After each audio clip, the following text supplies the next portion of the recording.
শ্বশুর শাশুড়ি, আপনারা এতদিন আমাকে ঘর জামাই বানিয়ে রেখেছেন, আপনাদের মেয়েটা কোথায়? বাবা রূপান্তর, সময় হলে ঠিক আমাদের মেয়েকে এনে তোমার হাতে তুলে দেবো। না না, জন্মের পর থেকে আমাদের মেয়েটা অন্য বাবা মায়ের পরিচয়ে বড় হচ্ছে। চলো আজই আমাদের মেয়েকে এনে রূপান্তরের সাথে বিয়ে দিয়ে দেবো। তাই চলো প্রবাসী। চলো। চলুন। বাবা সৈকত, আমার একমাত্র মেয়ে বর্ণনাকে বিয়ে করে তুমি এবাড়ির ঘর জামাই হয়ে থাকবে। বাবু, আপনার লগে কজন লোক আইছে দেখা করতে? বর্ণনা দেখ তো মা কে এসছে। ঠিক আছে। কে আপনারা? আমরা তোমার বাবা মা।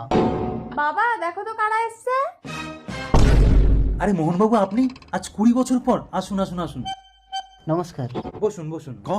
বস রূপান্তর, আমরা আমাদের মেয়েকে নিতে এসেছি।